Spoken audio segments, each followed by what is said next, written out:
If you want to see what kind of cuts Republicans are going to make, you can look at any red state. They still often have taxes. They often have income taxes. They often have sales taxes. They often have both. They often have crony capitalism in the form of, quote, public-private partnerships and other various names. They also have a minimum wage, which destroys jobs. If you want to see what the Democrats are going to do, look at how many Democratic governors have pledged to pardon all nonviolent drug offenders. That number is 0, and it's going to continue to be 0 until we force them to do it with political pressure. Our number one weapon, the core of our internship program, the core of our social media, our number one weapon is specificity. Because here's the fact. You can talk about why the war on drugs is bad and then increase the war on drugs. We already saw that with Obama. You can talk about why government involvement in the schools is why that's bad and then increase that, as we saw with No Child Left Behind with President Bush. What you can't do without looking like an insane person, what you can't do even in our permissive era right now, where we tolerate way more hypocrisy than we ever should, what you cannot possibly do is you cannot say, look, I've pledged to end the Department of Education, to defund the Department of Education, to get these truancy laws off the book if it's a state issue, to dismantle the federal Department of Education if we're talking nationally. You can't pledge to do that and then the second you're in office, expand it or continue it. You can't do that unless all of us let you do that. And we've been letting people do that by allowing people to be vague.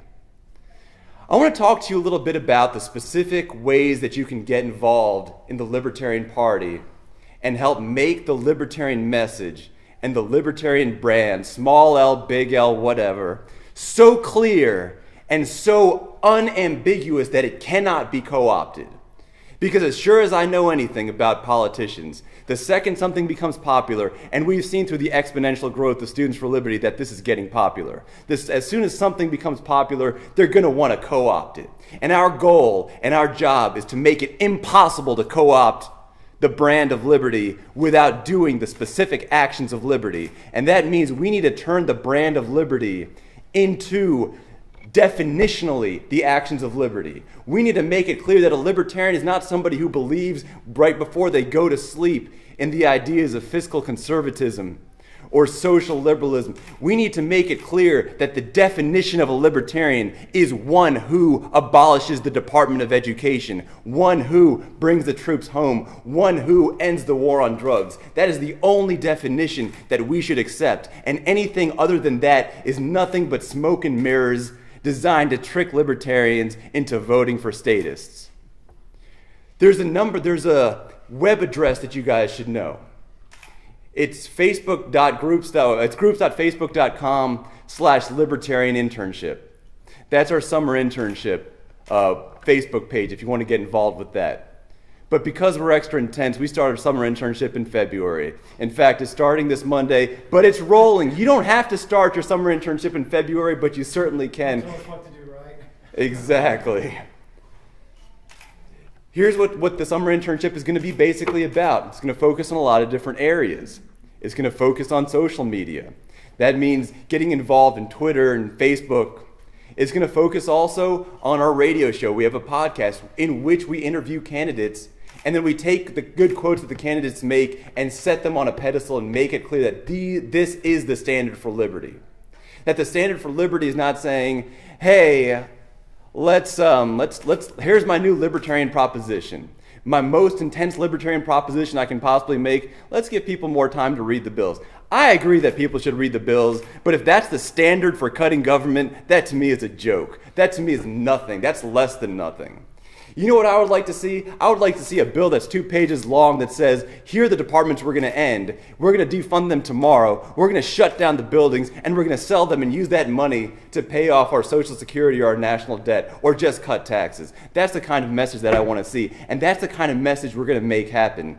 And that's the kind of message by the end of this summer is going to be everywhere on social media, and it's going to start to be in a lot more places on traditional media.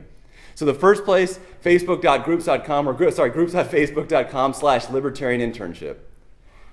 I want to talk a little bit also about the importance of getting involved in your state level and in campaigns. Right now, I bet that if I asked anybody in this room to donate $50,000 to the Libertarian Party or to any libertarian group, you would probably say that you just can't. That's physically impossible, and in a lot of ways it is, and in a lot of ways and sometimes just legally impossible. But here's a fact. When you run for office, as Wes was saying, when you run for office as a libertarian, you're able to basically get $50,000 worth of advertising if you're running at the federal level, and actually not very much less when you're running at the state level or local level. Here's the thing. If you buy a one-page ad in the newspaper, it costs a lot, but you know what would cost even more? Because that's not what we're buying. We're not buying a one-page ad that somebody's going to ignore. What we're buying is we're essentially, you have to look at what would the cost be to bribe a Washington Post reporter to do a feature story on you.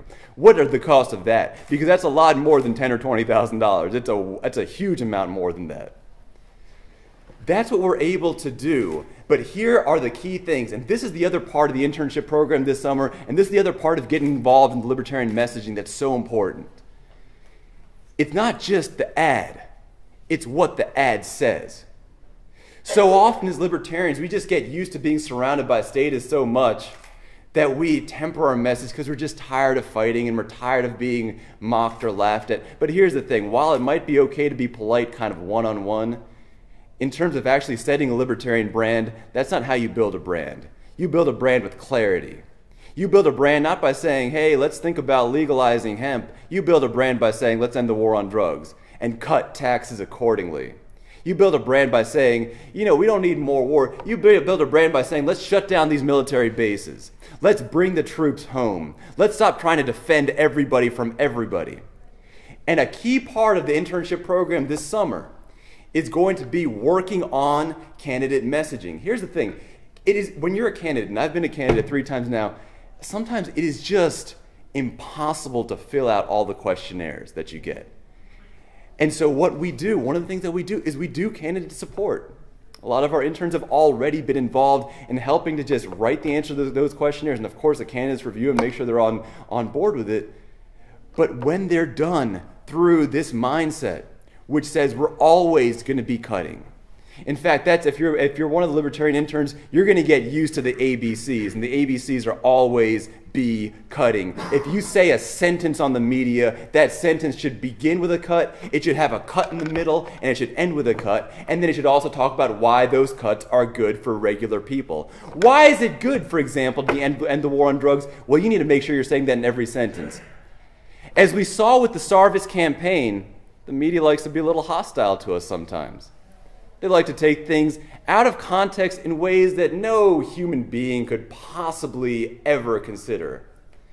There was conservative media that managed to suggest that Rob Sarvis, who as far as I know his only goal with taxes is to cut them, suggests that he wanted to somehow increase taxes. There's no way you could get that interpretation except for by skewing and making individual sentences and putting them next to other sentences and kind of making a Mad Lib out of them. That's the only way you can do it. So what we are working on doing is recognizing that any campaign, any libertarian campaign that starts to get traction will face that media challenge. And so we're going to make sure, as much as we can, that every sentence that we put out, every meme, every tweet, every essay that any candidate puts out, every press release, that if you took any one sentence or any one half a sentence out of context, that half sentence would still be talking about cutting and still be talking about the benefits of those cuts. We do a training program called Who's Driving? It's part of the Libertarian Internship Program, but you can also just do it. And the nice thing about this program is it really clearly trains people to always be cutting. It basically means that anytime you speak, you are cutting government. And here's a really nice thing about that. Let's say the whole world only ever talks about whether or not to end the war on drugs. And let's say 99% of it are against it. Let's say 99% say, no, I don't want to cut the war on drugs. Worst case scenario, we don't end the war on drugs. Best case scenario, we do end the war on drugs. But let's say we sit back, or let's say we're too polite. And then the question becomes, somebody else starts talking about, hey, we need to expand the war on drugs in this, and this way. Worst case scenario now is that we get nothing. The worst case scenario is that we get an expansion. The best case scenario is now the old worst case scenario. Shifting our messaging from defensive to offensive is not going to just make a difference in campaigns. Of course, it's going to help market campaigns and make them have more traction. But it's going to be extremely important in defining the brand of liberty so that it cannot be co-opted by those that recognize the popularity of our brand.